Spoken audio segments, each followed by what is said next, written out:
Man, we moving top shits like Silverleaf and shit. Man, we full of that AI over here, man.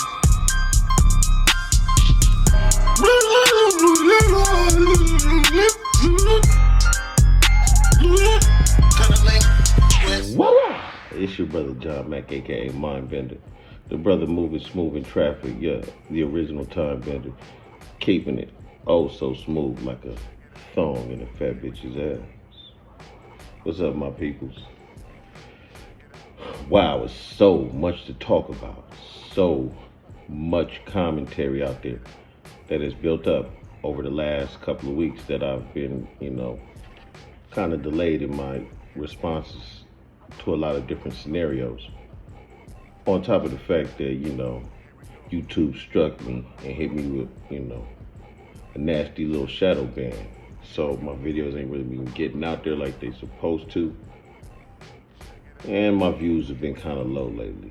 Excuse my presence, but it kind of chaps my heart a little bit when I don't get the views that I feel I deserve. Algorithm demands that you talk about things that people want to hear. And when the news gets a little too investigative and private eye, they want to, stomp on your progress and make you look stupid. But there's a host of topics out there ready to be handled, tackled, like I'm going fishing at the wharf, you know what I mean? A lot of people out there often contemplate and think they know what the LA lifestyle is about, because when you go to other inner cities and you see the type of crime and organized this and that, what they got going on, it's always different. It seems similar, but it's not the same. It's never the same. LA is a unique and individual place, and it's an island amongst the entire country. I mean, simply put, there's no place in the world like Los Angeles, California. And I'm not talking about because of the amounts of violence or the beautiful women or the beach or the weed. No, not for any of those obvious reasons, but for the foundation of California, the topography, the whole enchilada, so to speak. There's a lot of nuances and rules and codes and things that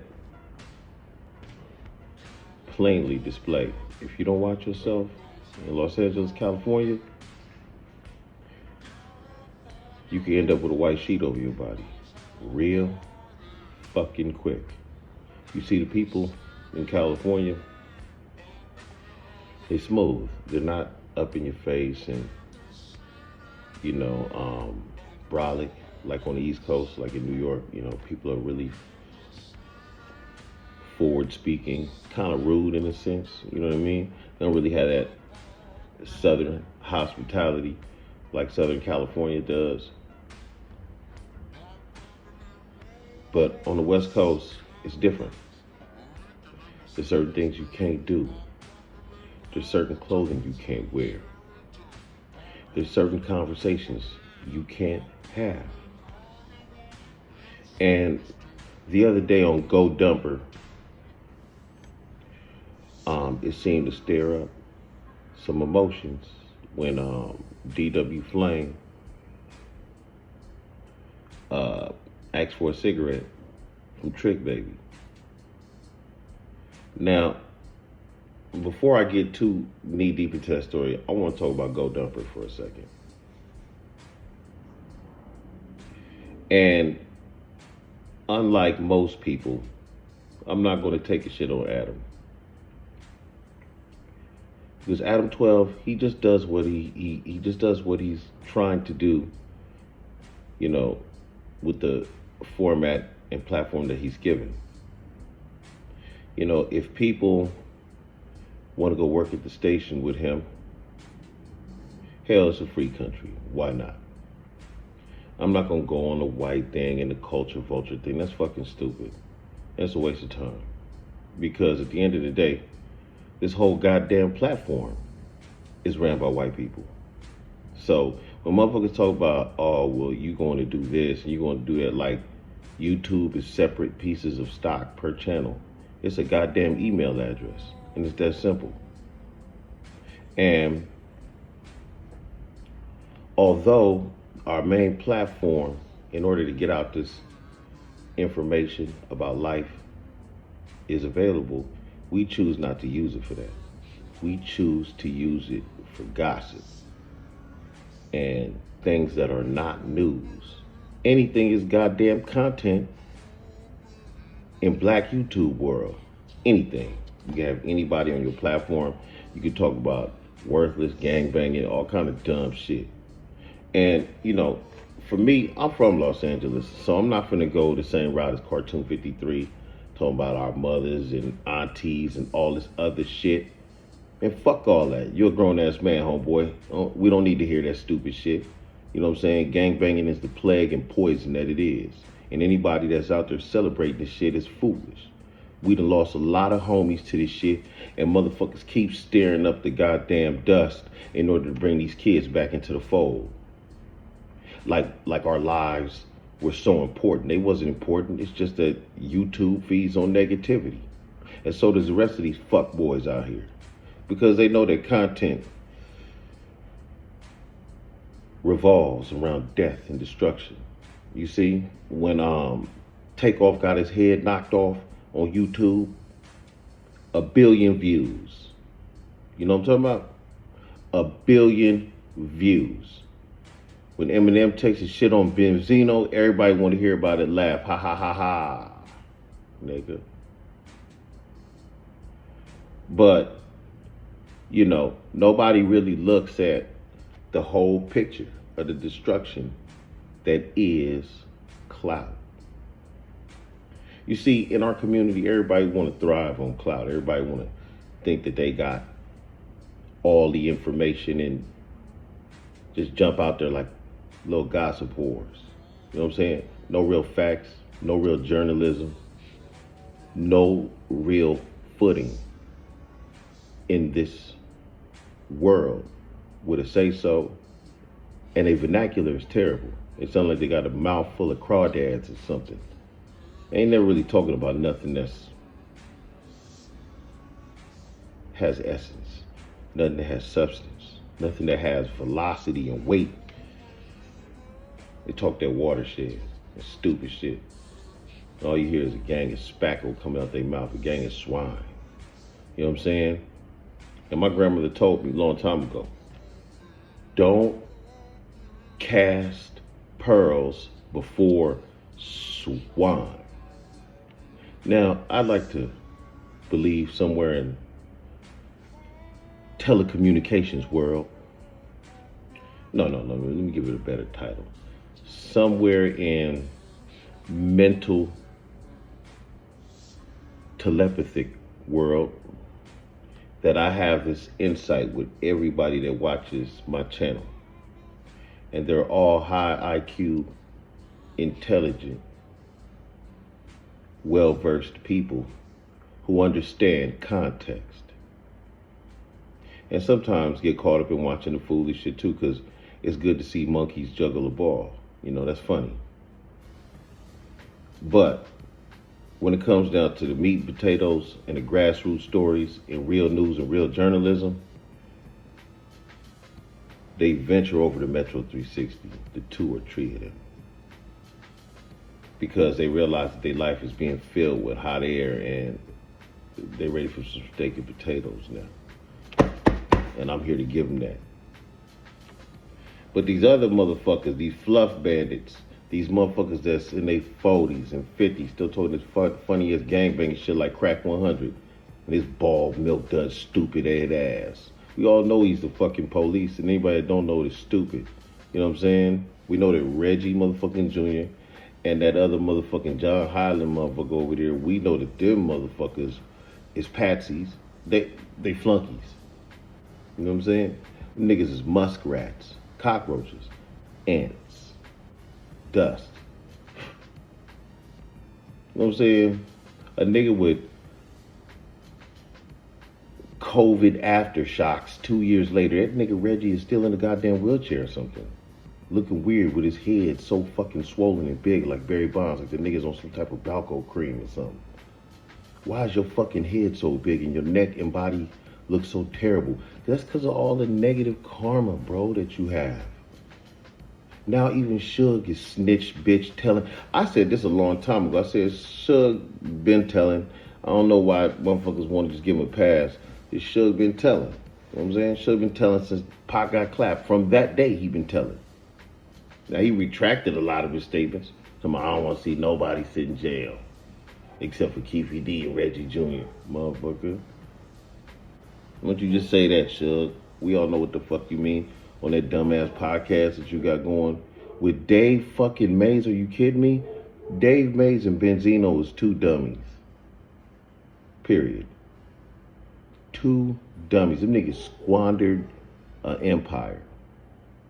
And then some other dummy gave them money for like some rap pages thing they came out with. It was like a rap newspaper. Supposed to come out bi-weekly. Shit was a goddamn failure. Straight motherfucking failure. And, you know, Benzino, you got something right now that's successful, you know, with COI LERAE. Your daughter is successful, man.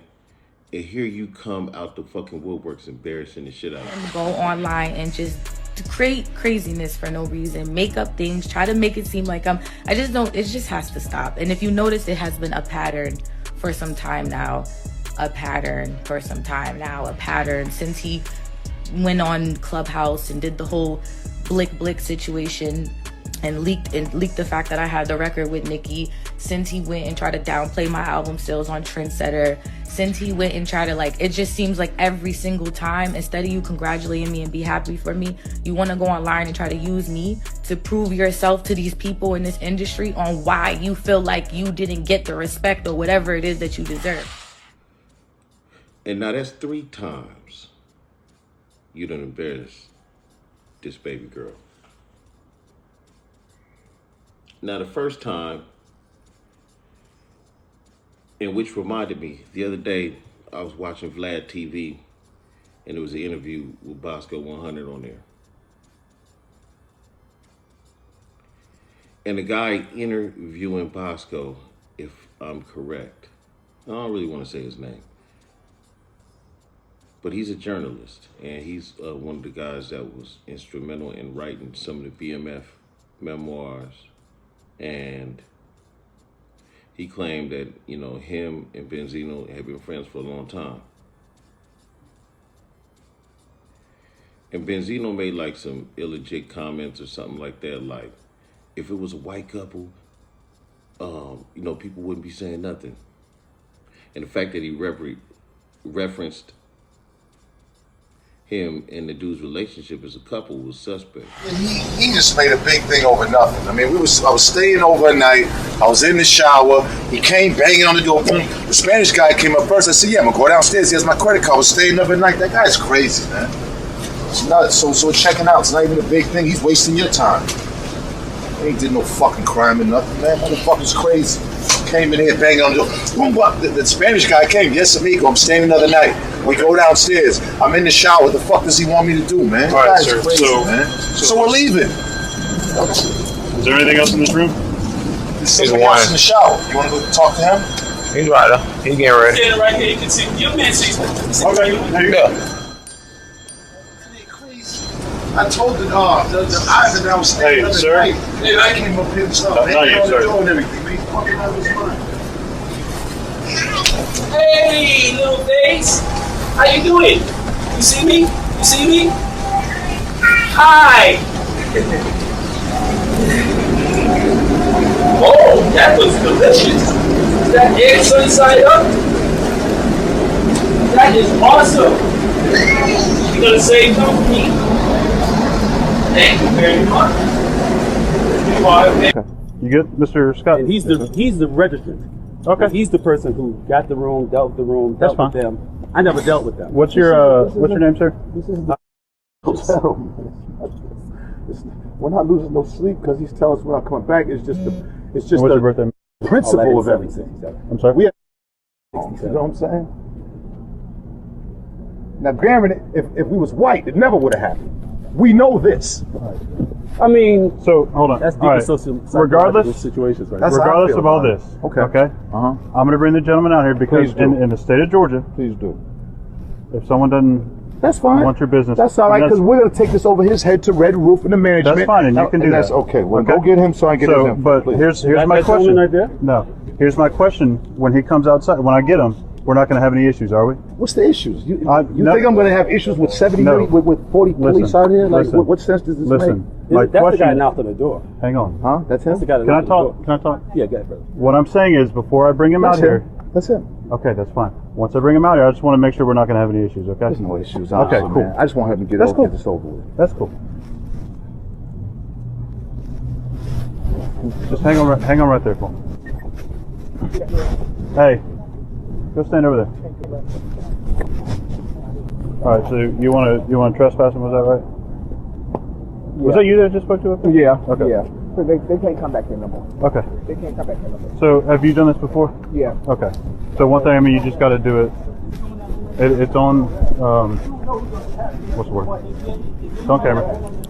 That was really extra for you to do that. Hey, listen. I'm just talking to him. Let me explain something to you. Let me explain something to you. Ivan came upstairs, all right? We was getting ready to get in the shit. Stop one. Can you step back for me? It's not that serious, all right? Okay, then Ivan came upstairs, all right? You have my credit card. I said, he's asked me, he said, are you staying another day? I said, yes, we're staying another day. You come up, boom, boom, boom, boom, boom, boom. What did you, if we was white, would have you knocked on the door like that? Okay, so who I just need an answer. Okay. Would you have banged on our door like that, yes or no? First of all, what? Okay, first of all, I didn't. You a clown, Somebody man. came did this. Who did that? After you banged on the door. He wouldn't even know you was at the door, you clown. Mr. Scott. You a clown. Come back. All right, so you're not allowed to come back No, here. I need to know your name because we gotta take this to Red Roof. Listen. You clown. Listen, That's fine. Have a good Mr. day. Scott. No, I need your name. Mr. Scott, what you're going to do, you're going to leave, and if you want, you can call back and get the information, okay? Call back who? You can call back the Red Roof, Call or back you the can Red- call, I don't care what you, So you ain't gonna give us his name? listen. Uh-huh. Every time, when I brought you together, you got belligerent and you started yelling at him, okay? I'm here to keep the peace. You understand that, Okay, right? but what about our rights, though? What about our rights? I'm just asking you. Did you ask us what happened? Did you ask me what happened? He's telling Did me- you ask me what Okay, happened? I'm not going to argue with you about this. So you didn't ask me. So y'all have been, Okay, can I get your office? I need y'all your name have too. been, y'all have been officially criminally trespassed. Okay, we're leaving. Here's my business card. Yeah, I need that. I need that. If You you have was a- white, you wouldn't be doing this. Sir. We already know. All right, you have a good one. I got lawyers. That's fine, sir. You just can't be. You just can't do all that stuff that you used to do. All right, I'm recording. That's fine. Come on, Conrad. Where'd he go? Get up out of here, man. Racist ass shit here, man. If we was white, you can best believe none of this. If we was white, you can best believe none of this would be happening. This wouldn't be happening at all. If we was a white couple, John and Bill Summerfield, this would not be happening. But the fact that they was in a hotel room with one bed was even more suspect. And you know, a lot of people back then, I think it was done on Funhouse or Clubhouse or one of them dumb whack 100 spots with a whole bunch of immature motherfuckers on there who, you know, showed the footage and was laughing and thought it was a joke and everything. And I seen Benzino do that interview and I said, man, that was terrible PR. That was terrible PR, man. You know, I think at the time, Benzino was on that MTV shit, The Real World, or some shit like that, or Real Housewives, one of them shits. And you know, it was right after that, he wasn't on this shit no more. Like Real Housewives of Atlanta or some shit. Then, the second time Benzino took a nasty fall was when COI, LERAE, you know, put that audio out there that the nigga was asking for some money. Now, COI, LERAE, I did a little search out there in Atlanta at the Red Roof Inn, and that shit don't cost very much money. Your father really is broke. Asking his daughter, and then Benzino came out with the statement like, y'all kids are embarrassing. You know, I took good care of you and your mother, and you know, now that I'm down on my luck, you know, and I need a couple chippers, everybody acting funny, including my daughter. Benzino, Ben fucking Zeno, man.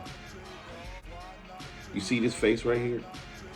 I know you probably don't think much of this face right here, but this face is the most important face you will ever see, motherfucker.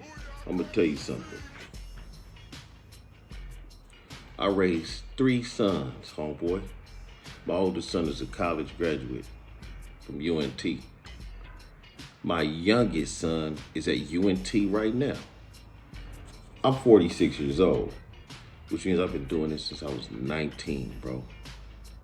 And I didn't have the good luck of a rich daddy like you did, living in rich ass Boston, and with the opportunity to own one of the most prolific hip hop magazines that ever existed. A literal step-by-step intricate Bible of hip hop. Because the information in there, which will probably be lost to time if it wasn't for y'all, if it wasn't for the Source magazine, would be lost. And because a lot of the articles are still online and you still can order old copies of the Source. If anybody wants to do research, the Source still has a website, even though it's owned by, I think, some Asian motherfuckers. But, you know, the Source's relevance to hip hop is unmistakable. And for you to get caught in a position where your chips is that low that your daughter gotta expose you for asking your kids for money at such a young age, you're not even barely, 50-some years old, bro. You should be ashamed of yourself. Call Dave Mays. Dave Mays seemed to be doing very well. Dave Mays didn't squander and plunder his motherfucking chips like you did, apparently. Dave Mays, the original culture vulture. The original. You know what's so funny about Dave Mays?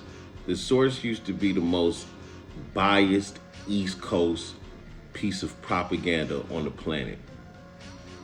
Dr. Dre, nobody didn't really want to fuck with the Source after a while because the Source is so fucking biased. So biased, right? Now, all of a sudden, Dave Mays pretend like him and Suge had a great relationship over them years at the Source, and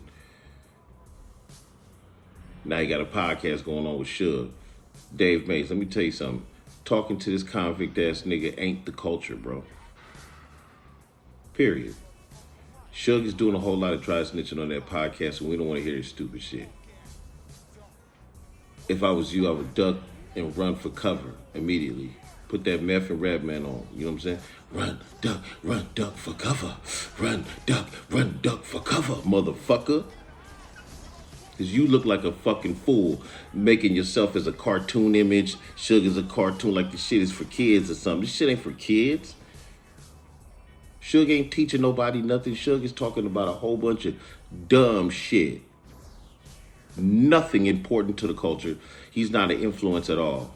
Period. I'm just being honest with you. Suge is a zero influence. Suge have never done nothing positive, ever.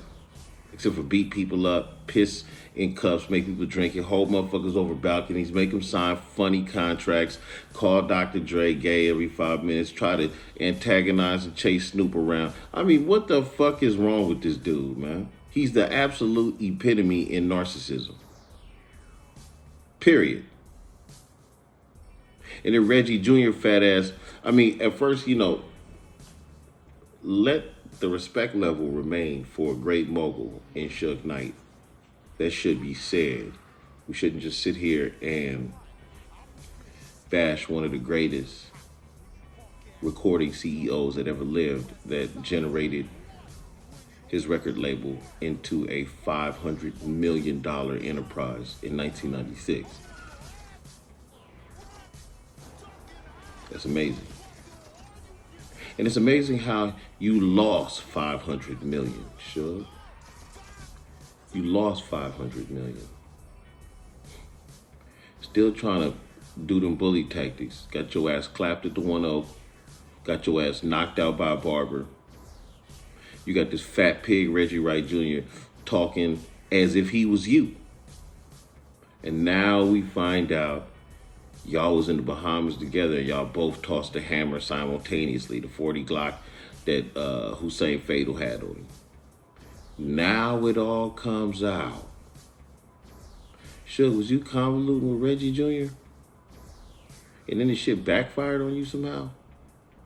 Is that why you started telling on David Mack and them? I mean, I'm just trying to figure this whole shit out because the whole shit is weird and funny. The whole shit is weird and funny, man. We're gonna continue this conversation in a minute. Peace.